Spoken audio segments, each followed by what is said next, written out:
देखो, पाठ्य पुस्तक के प्रश्न चैप्टर 14 और क्लास 6 हिंदी मीडियम।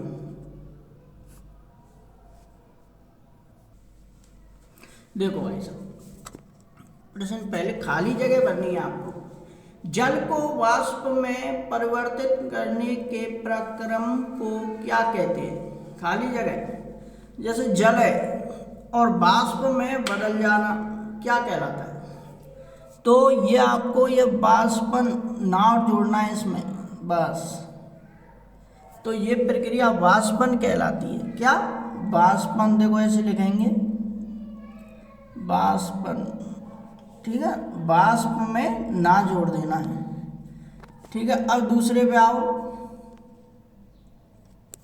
जल वाष्प को जल में परिवर्तित करने के प्रक्रम को क्या कहते हैं? बताइए। जल है, जैसे जल वाष्प को जल में परिवर्तित, जल वाष्प मतलब कोई जल जैसे हम गर्म करते हैं तो उसके ऊपर हम जैसे ढक देते हैं कुछ प्लेट से, तो बूंदों के रूप में जल जमा हो जाता है। तो भाप जो जल के बूंदों के रूप में जमा हो जाती है उस प्रक्रम को कहते हैं संघनन। तो देखो संघनन कैसे लगाएंगे, ठीक है बच्चों। अब देखो,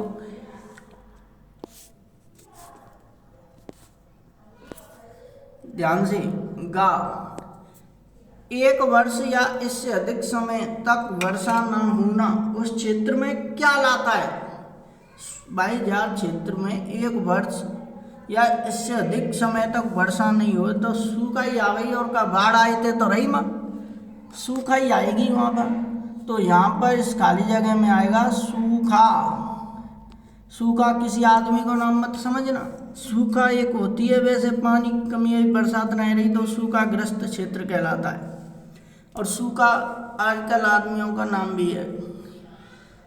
लड़का लड़की तो कह मैं अरे तू सूखी है, लड़का तो कह मैं सूख के कांटो है रो। तो ऐसे ही देखो घा। अत्यधिक वर्षा से खाली जगह आती है बाढ़। बाढ़ आती है भाई, देखो ये उत्तरेश का बाढ़। अत्यधिक वर्षा से क्या आएगी? बाढ़ ही आएगी, और काफी ज्यादा बरसात होगी तो। अब देखो प्रश्न अगला, प्रश्न नंबर 2 ध्यान से समझेंगे। नीचे लिखे में से प्रत्येक का क्या यह वाष्पन अथवा संघनन के कारण से है? तो देखो आपको जवाब इन शब्दों में या तो वाष्पन बताना है या संघनन। कौन से में वाष्पन होगा और कौन से में संघनन होगा, ये दो एक शब्द में आंसर देना है। या तो वाष्पन होगा या संघनन होगा। तो कैसे देखें यहाँ समझेंगे ध्यान से। का ठंडे जल से भरे गिलास की बाहरी सतह पर जल की बूंदों का दिखना।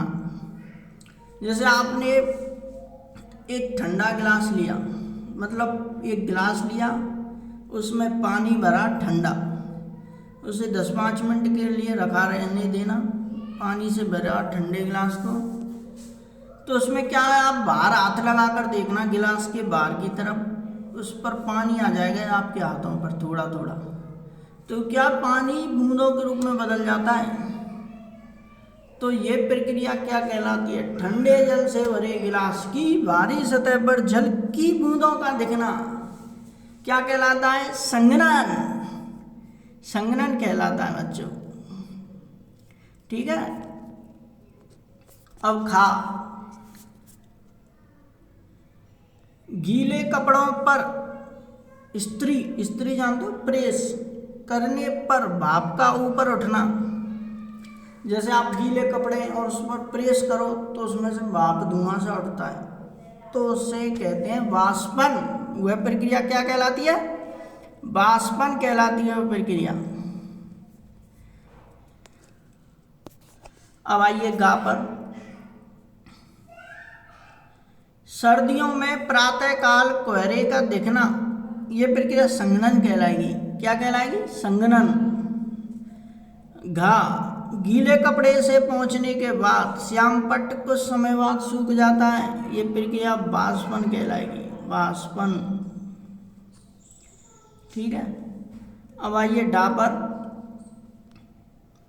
गर्म छड़ के ऊपर जल छिड़कने से भाप का ऊपर उठना वाष्पन कहलाता है। देखो कोई गर्म छड़ है, आप चाहे लोहे की हो, उस जैसे गर्म है और गर्म पे तुम पानी डाल दो तो उसमें से धुआं सा उठेगा, वही बात है। तो भाप सी उठती है, तो इस प्रक्रिया को कहते हैं वाष्पन कहलाती है प्रक्रिया। प्रश्न नंबर 3, सत्य असत्य आपको याद करने हैं। तो पहला प्रश्न, वायु में जल वाष्प केवल मानसून के समय में उपस्थित रहती है। मतलब ये प्रश्न का मतलब यह है कहने का, वायु मतलब वायु जानते ही हो, हमारे चारों ओर के वातावरण में वायु है।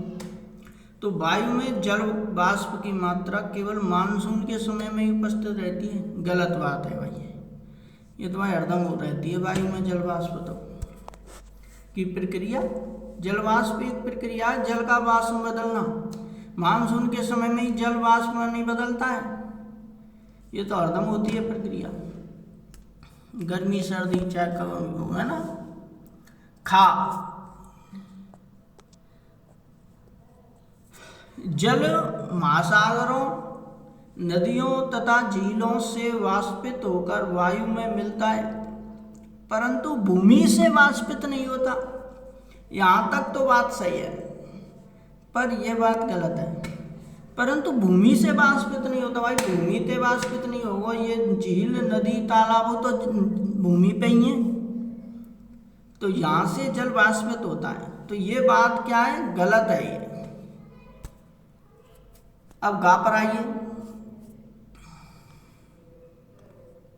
जल के जल वाष्प में परिवर्तन की प्रक्रिया वाष्पन कहलाती है, यह बात सही है। घा, जल का वाष्पन केवल सूर्य के प्रकाश में ही होता है। भाई जल का वाष्प में बदलना चाहे रात हो दिन कभी भी हो सकता है, जरूरी कोई है सूर्य के प्रकाश में ही होगा, ये गलत बात है, तो यह सत्य।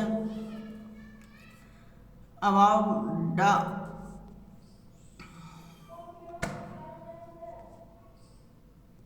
वायु की ऊपरी परतों में जहाँ यह और अधिक ठंडी होती है, जलवाष्प संघनित होकर छोटी छोटी जल कणिकाएं बनाती है, ये सही बात है। अब आप प्रश्न नंबर 4 पे ध्यान से पढ़ो बच्चों, पढ़ोगे लिखोगे तो बनोगे होशियार, खेलोगे कूदोगे तो बनोगे गंवार। प्रश्न नंबर 4, मान लीजिए कि आप अपनी स्कूल यूनिफॉर्म को वर्षा वाले दिन शीघ्र सुखाना चाहते हैं। मतलब बरसात आ गई और आपकी यूनिफॉर्म भीग गई है और आपको पढ़ने जाना है स्कूल कल, तो आप जल्दी सुखाना चाहते हो।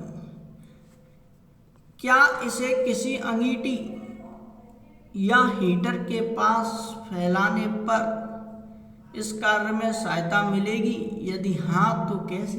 अंगीठी कहते हैं आप, कुछ लोगों के घर में हीटर होता है, अंगीठी होती है कुछ घरों में। हीटर का सा काम करती है, अंगीठी में आप अब खुद के ईंधन से लकड़ी कोयला से जला सकते हो अंगीठी को, हीटर केवल लाइट से ही जलेगा, ये अंतर है। तो इसको अब उत्तर देखो,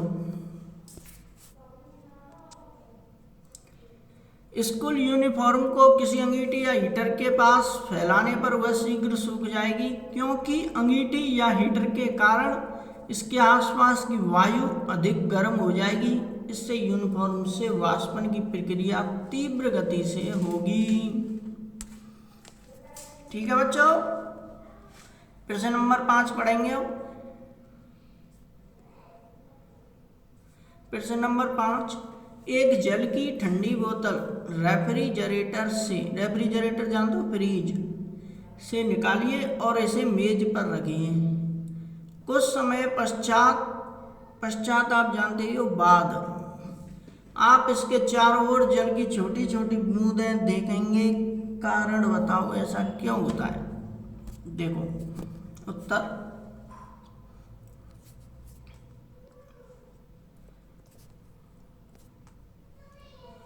उत्तर, ठंडी बोतल मेज पर रखने पर इसकी ठंडी सतह इसके आसपास की वायु को ठंडी कर देती है।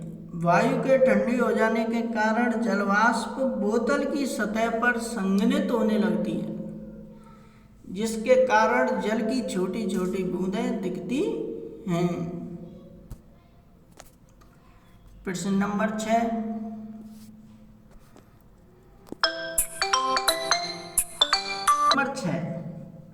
चश्मों के लेंस साफ करने के लिए लोग उस पर फूंक मारते हैं तो लेंस भीग जाते हैं। लेंस क्यों भीग जाते हैं समझाइए। तो देखो उत्तर, लेंस पर फूंक मारने पर मुंह से निकलने वाली वायु बाहर की वायु से ठंडी होती है, जिसके कारण वह लेंसों पर संघनित हो जाती है। संघनित मतलब जम जाती है और लेंस भीग जाते हैं। ये प्रश्न है, क्यों भीग जाते, लेंस क्यों भीग जाते हैं समझाइए। इस कारण भीग जाते हैं लेंस। अब प्रश्न नंबर 7 देखो, बादल कैसे बनते हैं? तो बादल कैसे बनते हैं, देखो उत्तर, संघनन की प्रक्रिया बादलों के निर्माण में एक छोटी महत्वपूर्ण भूमिका निभाती है। जैसे जैसे हम पृथ्वी के पृष्ठ से ऊपर की ओर जाते हैं, वैसे वैसे तापमान कम होता जाता है। इस कारण ऊपर उठती वायु भी ठंडी होती जाती है। पर्याप्त ऊंचाई पर जाने पर वायु इतनी ठंडी हो जाती है कि इसमें उपस्थित जलवाष्प संघनित होकर छोटी छोटी जल की बूंदों में परिवर्तित हो जाती है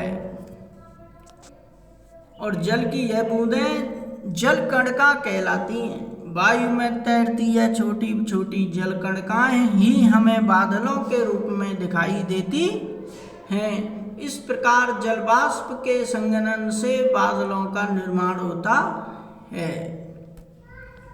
तो देखो अब सूखा कब पड़ता है, प्रश्न नंबर 8 उत्तर देखेंगे अब इसका। वाष्पन तथा वाष्पोत्सर्जन निरंतर चलने वाली प्रक्रियाएं हैं। इनके द्वारा मृदा से निरंतर जल की हानि होती रहती है। मृदा आप जानते ही हो, मिट्टी को कहते हैं।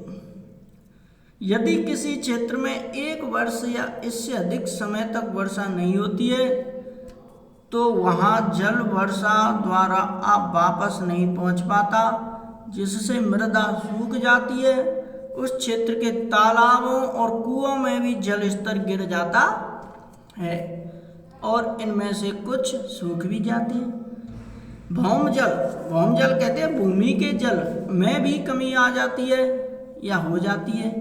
ऐसी परिस्थितियों में उस क्षेत्र में सूखा की स्थिति उत्पन्न हो जाती है।